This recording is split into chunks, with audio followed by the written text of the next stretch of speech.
Well, good morning, beautiful souls. I hope everybody is having an amazing day today. Okay, yesterday I had quite the conversation with a young lad at work. Just happened to be lunchtime, and I went in, and we have I don't know how to describe it in our canteen, diner seats. But they're really tall backs on them, and I couldn't see that he was sitting there. And I just about threw my lunch bag on him, as you do. And yeah, I said, I apologized. And he says, have a seat. And I said, are you sure? Because I don't want to invade your space. I know lunchtime is precious. And he said, nah, have a seat. I said, okay. So I sat down and just started gabbing. Now, I've talked to him before, but it's usually been in more of a professional manner, having to go out and question things or ask about something. And it was quite enlightening. And I'll tell you what, I am just over the moon that this age group, I'd say between 25 and 35, you know what? It's brilliant. It's absolutely brilliant that that generation is more awake than people realize, but they have a fear. They need to stay quiet. And I believe I've said this a few times that a lot of them are just keeping their mouth shut. But we ended up having a really good conversation, and he brought up some very good points of view about the world these days. And one of the things that really, made me smile, and I just wanted to get up and hug the guy, but you can't do that sort of thing. I'd be hauled into HR so quick, it's not funny. Is that he says nowadays everything is about money, money, money, money. It's so greedy, this world. And he says, when you go to the doctor, I'm not feeling right. First thing they do is write you a prescription instead of sitting you down and saying, let's look at your lifestyle. What's your nutrition? Do you exercise? This, that, and the other thing. He said, but their first thing is, let's give you some pills. Or they call them tablets over here.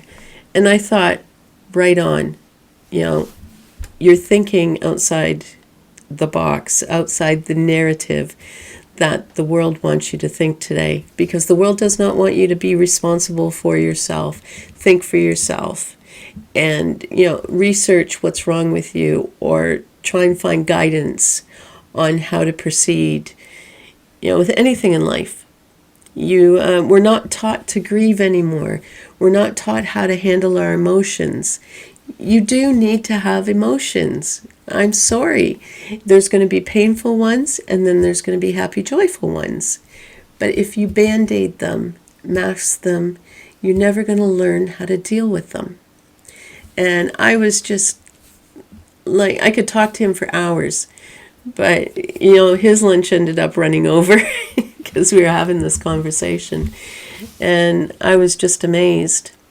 And, he said, this is one of the things he said, that because he wasn't feeling good, I guess you would say, or, like his normal self, he goes to the doctor. And the first thing they wanted to do was put him on antidepressants. And he says, I don't want antidepressants. I'm just not feeling myself. And they say, okay, let's tick a few boxes. It could be something else. He said, what do you mean tick a few boxes?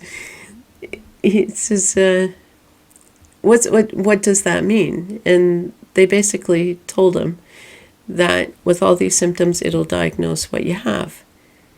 And he sort of left. He never did go to the chemist and get the prescriptions. And he went home and started chatting. He goes, wait a minute. He needed that experience to open his eyes even more, to say, okay, let's reevaluate my life and let's see what's going on. He has 2 small kids. That is tiring. And he works shift work. That is tiring. And it can get to you. Not everybody can work shift work. And it does get to you. So he started to reevaluate what's his nutrition look like. And I did notice this when I sat down with him. His lunch, it wasn't a bunch of bags of crisps, this, that, and the other thing.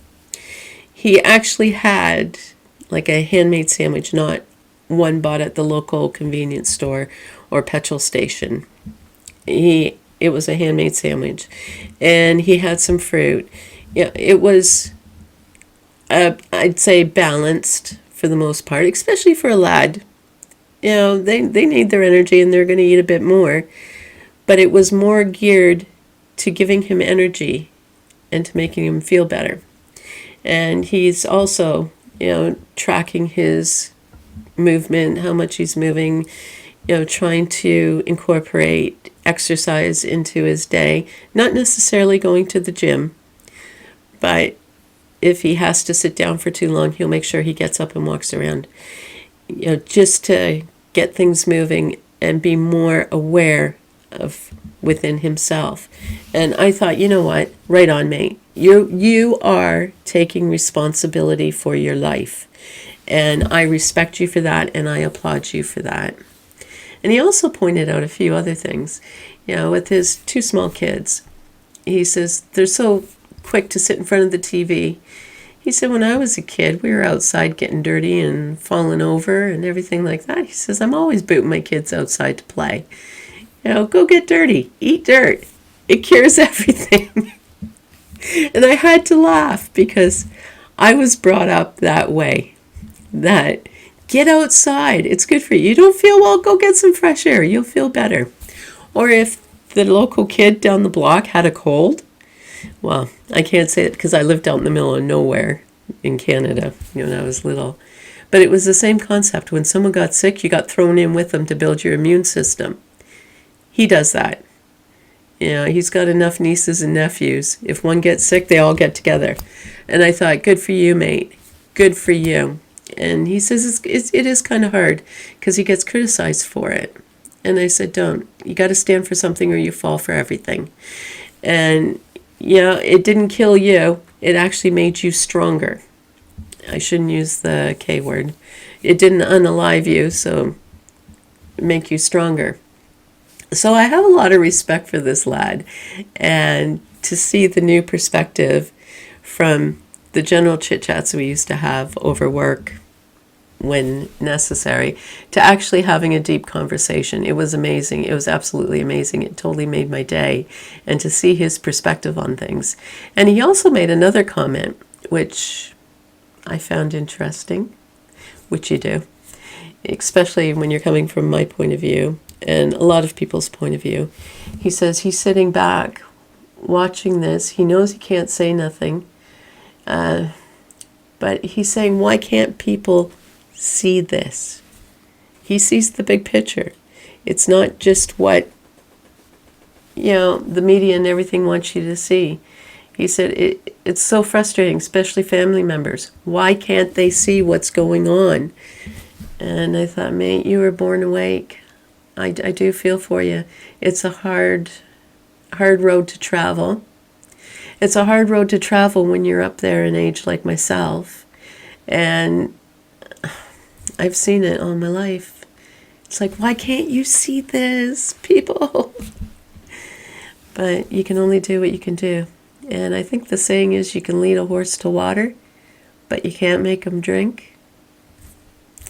Okay. I think I babbled on enough in this one. So, on that note, you know what? Be kind. Be love.